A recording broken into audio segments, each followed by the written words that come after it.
zua, ju mbështet Allahut.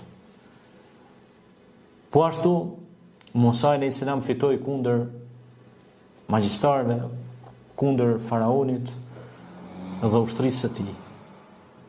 Dhe ai do të bëhet mend si shembulli i mirë, si pejgamberi i Zotit, që ju mësoi njerëzve besimin wahdanie, besimin në një Zot, dhe largoi nga njerëzit me ndjemallësi, largoi nga njerëzit smirën, xhelozin, dhe u bë sebeb që të përhapet Islami anë kënd dunjas. Dhe Allahu xhaleshanu thon Kur'an, unë nuk kam lënë popull pa dërgu pejgamber. Edhe ky ishte pejgamberve i ardhur në atë karavanin e pejgamberëve të Zotit, që t'ja mësonte njerëzit të vërtetën dhe t'i largonte njerëzit nga e pavërteta.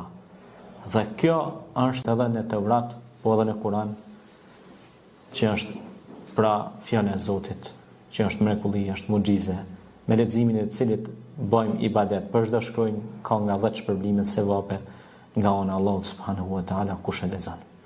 Prandaj ky është një mesazh i fuqishëm nga ky pejgamber i Zotit, që ne nuk duhet dorëzohemi pa marrë parasysh atakohemi me zullumçar, atakohemi me besimtar, se ky u taku me zullumçar, po taku me besimtar, që ishte Hidri.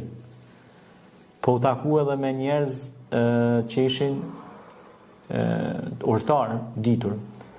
Por Allah ja mundsoi që edhe Harunin ta kishte si këshilltar, vëllain e vet. Haruni ishte orator. Po.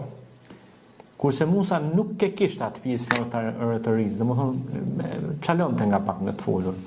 Mirë pa Allah ja çoi si ndihmës vëllain e tij, wa Harun akhi, pra thot Zoti në Kur'an, ja çoi vëllain e tij që të ndihmonte, dhe ai ishte besimtar i ngritur. Dhe këta ishin si familje e ngritur. Dhe Allahu i lartësoi dhe i përmendin Kur'an, dhe ne i kemi këto histori si shembull që edhe ne të ndjekim rrugën e mirë dhe të bëjmë mirë dhe të veprojmë mirë në mënyrë që të fitojmë kënaqësinë e Zotit, por edhe të kalojmë mirë dhe me krijesat e Zotit. Se kur je mirë me krijuesin, edhe me krijesat do kalosh mirë.